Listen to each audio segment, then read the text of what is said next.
우리에게 오늘 새벽에 주시는 하나님 말씀을 받겠습니다. 오늘은 잠언 12장 13절에서 16절까지 말씀을 저와 여러분이 한 절씩 말씀을 받겠습니다. 13절 제가 먼저 읽겠습니다. 악인은 입술에 허물로 말미암아 그물에 걸려도 의인은 환난에서 벗어나느니라.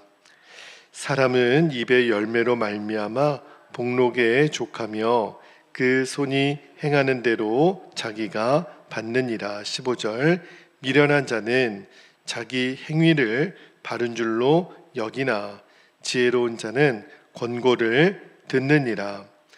미련한 자는 당장 분노를 나타내거니와 슬기로운 자는 수욕을 참느니라. 아멘. 하나님 말씀입니다. 오늘은 여기 14절 앞부분에 나오는 사람은 입의 열매로 말미암아 복록에 족하며 오늘 설교 제목으로 삼았습니다. 자, 오늘도 두 가지 진리의 말씀, 마음을 주님이 주셨는데, 자, 첫 번째 주님이 주신 마음이 우리의 말에 대한 거예요. 성도의 복되고 온전한 말에는, 언어에는 반드시 축복과 상급이 있다는 겁니다. 그러니까 내 말의 여부에 따라서 하나님의 축복, 하나님의 상급이 임한다는 건데, 자, 13절 14절 말씀을 다시 한번 볼게요.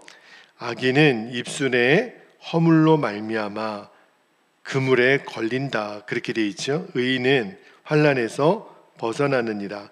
사람은 입의 열매로 말미암아 복록에 족하며 그 손이 행하는 대로 자기가 받느니라.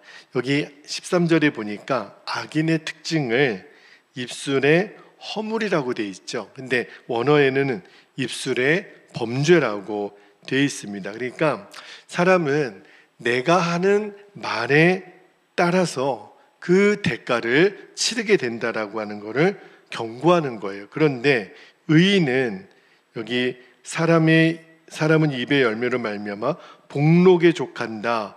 복록에 족한다라고 하는 것은 선한 일로 인하여 내 마음이 만족하게 된다, 그런 의미가 갖고 있어요. 그러니까 내가 지혜롭게 선하게 말을 하면 어떤 열매가 우리에게 따라오려면 하나님의 사랑을 입고 사람들에게는 존경을 얻는 거예요.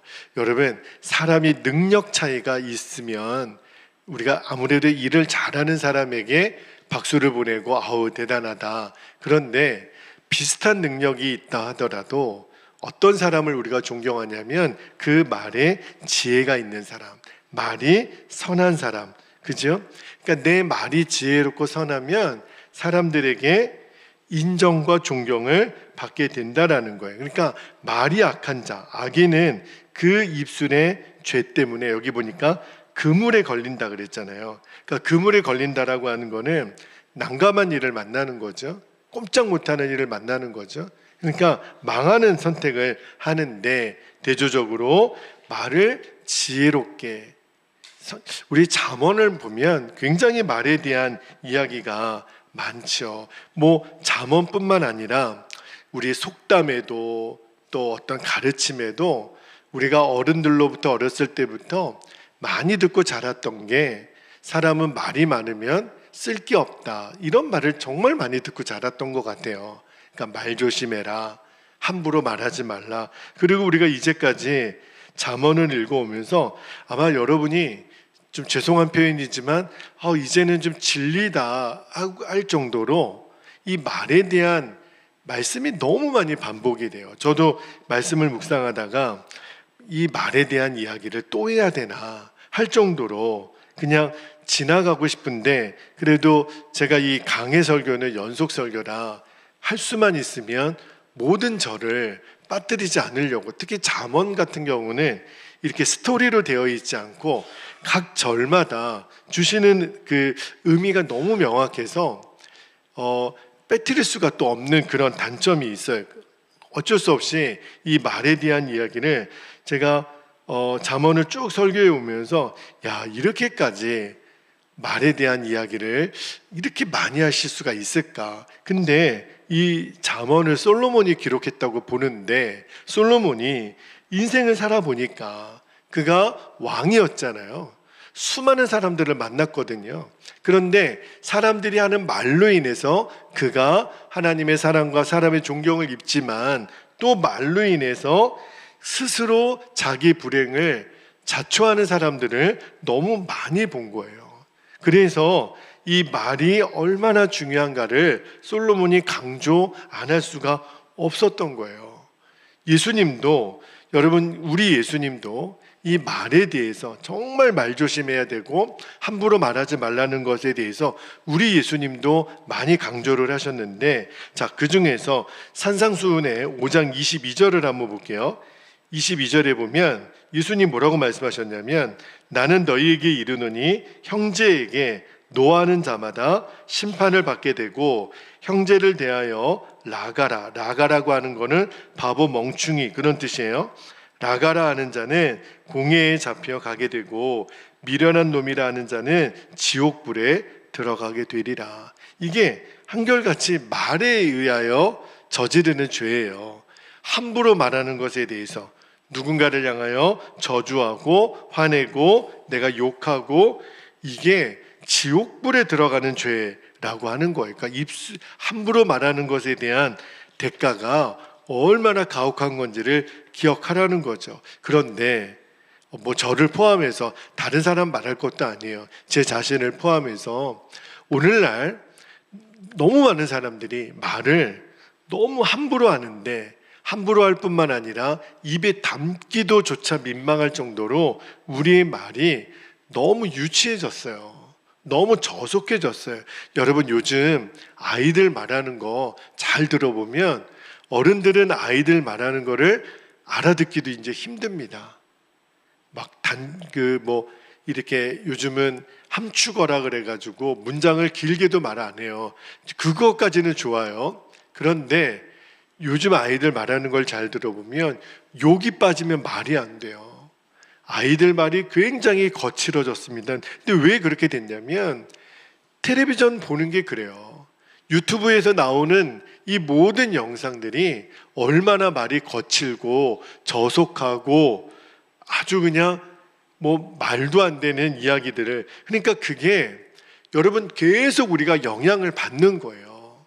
그러니까 우리가 뭘 자꾸 보느냐, 무엇을 자꾸 듣느냐에 따라서 영향을 받거든요.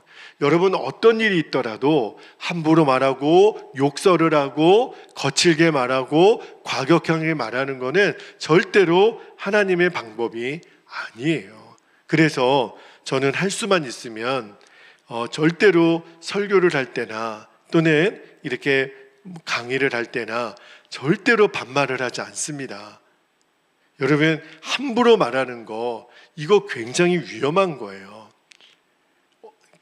할 수 있으면 우리가 존경어를 쓰고, 우리 성도들에게 서로 호칭을 할 때도 우리가 꼭 성도님, 여러분, 우리 성도님들 대할 때도, 심지어는 저는 청년들 대할 때도 절대로 말을 함부로 놓지 않습니다. 물론 너무 친근해지면 이렇게 반말을 할 수가 있겠지만, 그러나 이렇게 전체가 모인 자리, 공식성상에서는 절대로 여러분 우리가 서로에게 존경어를 써주셔야 돼요. 제가 여러분보다 나이가 어리지요? 그런데 여러분이 저에게 반말을 안 해요. 왜죠?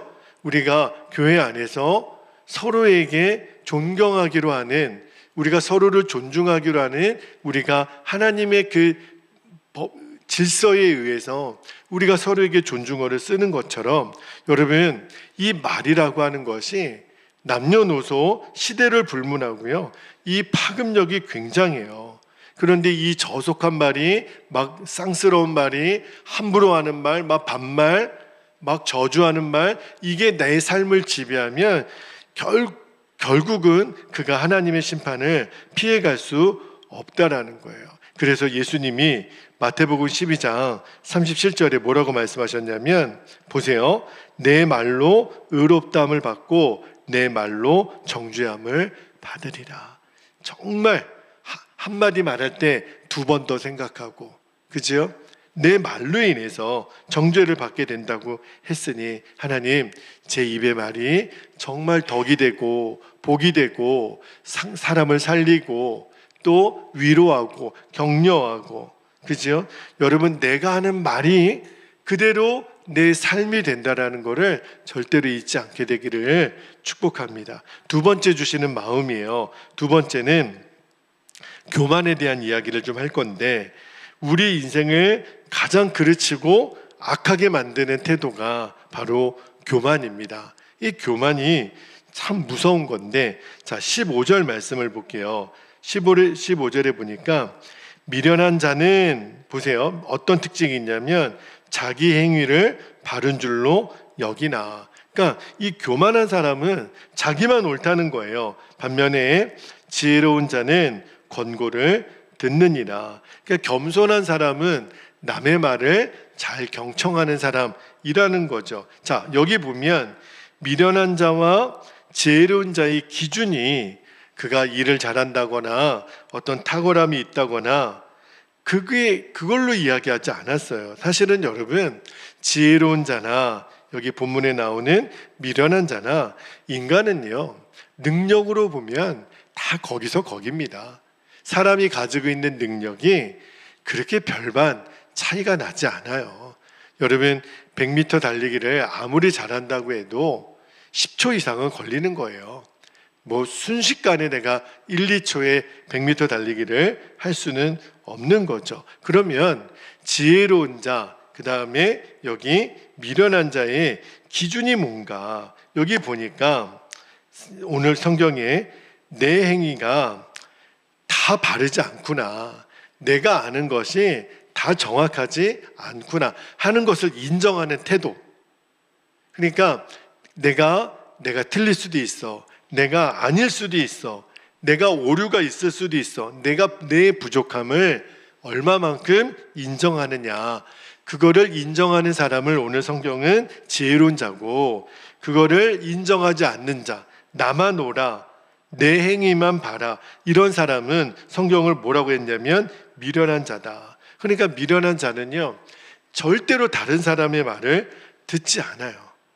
왜요? 내 생각이 옳으니까. 근데 지혜로운 사람은 다른 사람이 말하는 거를 잘 듣습니다. 아, 그랬군요. 그럴 수도 있겠군요. 제가 틀릴 수도 있겠군요. 설령 내가 내 마음이 도무지 용납이 안 된다 하더라도, 그러나 그 자리에서만큼은 아, 그렇군요, 그럴 수도 있겠습니다, 제가 더 생각해 보겠습니다, 제가 더 고민해 보겠습니다, 이렇게 하면 싸움은 나지 않아요.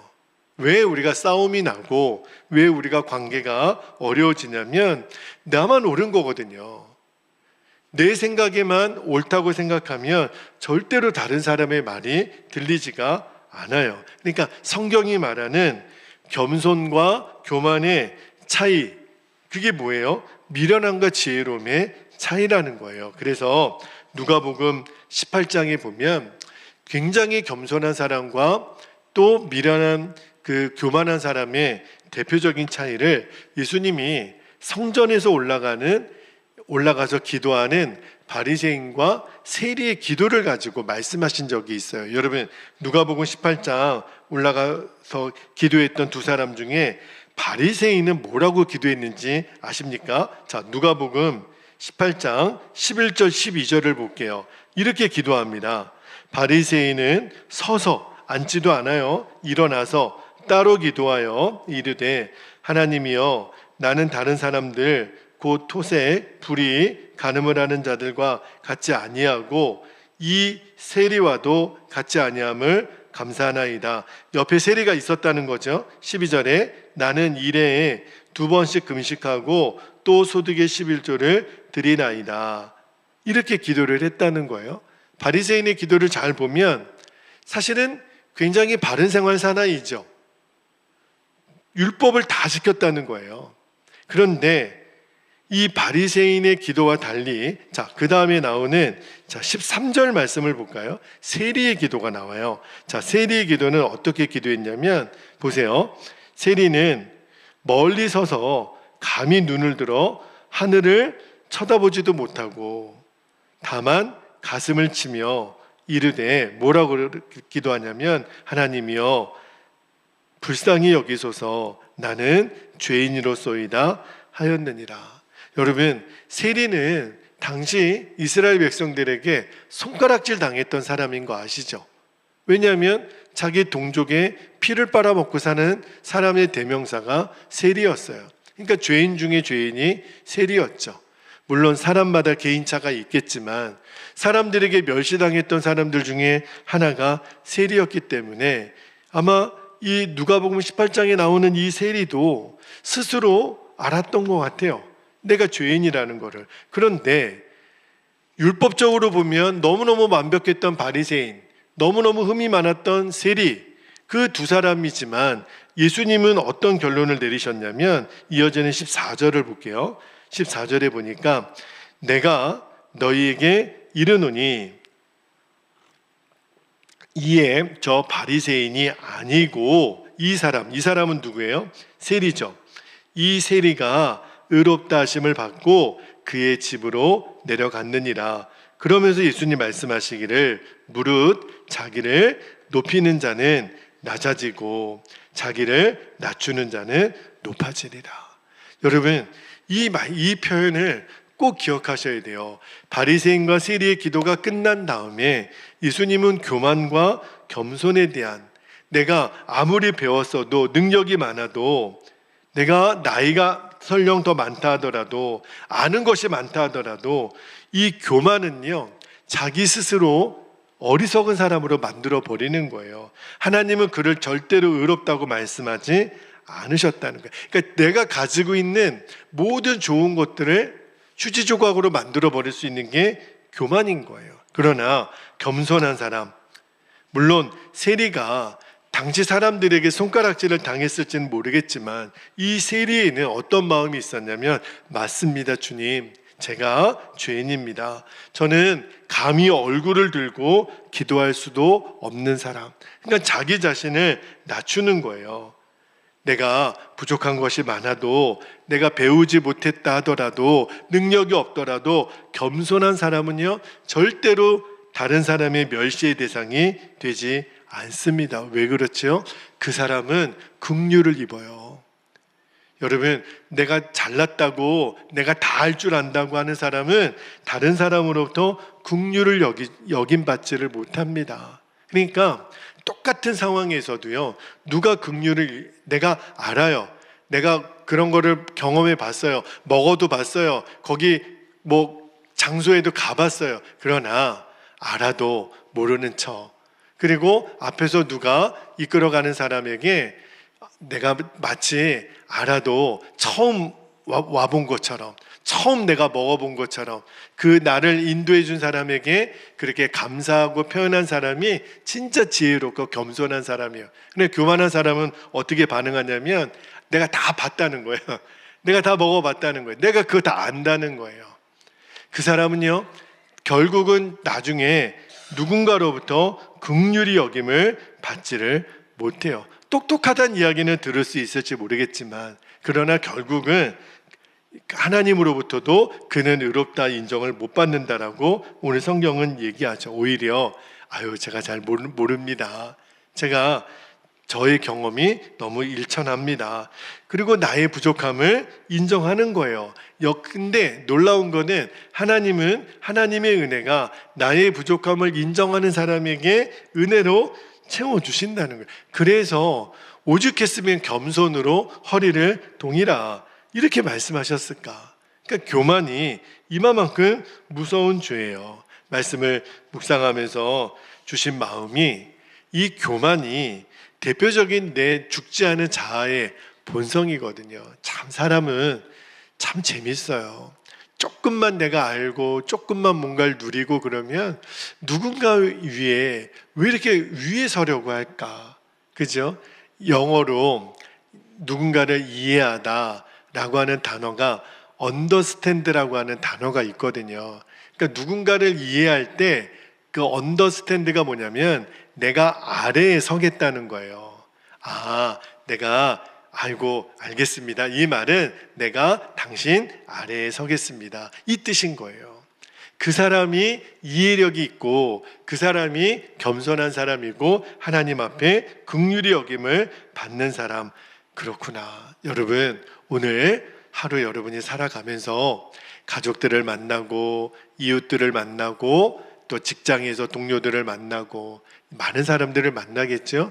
여러분 이제 오늘 적용을 해보셔야 돼요. 제가 어제도 그 말이 구분지 말고 곧게 펴라고 했는데, 저도 어제 이렇게 말을 하는 중에 내가 이렇게 마음이 굽어 있을까 여러 번 깨달았어요. 여러분, 오늘 내 말이 또 내가 다른 사람을 대할 때 내가 그 상대방 아래 서는 거예요. 내가 당신보다 밑에 있습니다. 이게 그 사람을 이해하는 거예요.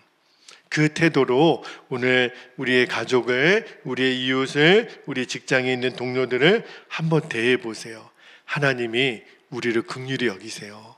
우리의 필요를 채우시고, 은혜는 낮은 대로 계속 흘러가는 거거든요. 물은 낮은 대로 흘러가잖아요. 하나님의 은혜도 똑같아요. 교만한 사람에게는, 높은 곳에 있는 사람에게는 하나님의 은혜가 머물지 않아요. 그러나 내 스스로 낮아 있는 사람에게 물이 아래로 내려오는 것처럼 하나님의 은혜가 스며들고 그에게 충분히 적십니다. 그때 그 사람을 하나님과 사람 앞에 존귀 여김 받게 해주세요. 여러분이 그 주인공들이 다 되시기를 축복합니다. 이제 우리 함께 기도하겠습니다. 이미 선포한 진리를 이제 우리의 기도 제목으로 삼습니다. 첫 번째는 복되고 온전한 말에 반드시 축복과 상급이 있다라는 것을 믿게 하옵소서. 두 번째, 교만은 인생 전체를 망치는 거예요. 가장 악하고 어리석은 태도라는 것을 꼭 우리가 명심하게 하소서.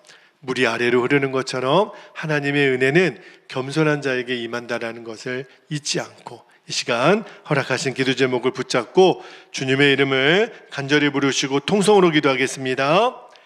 주여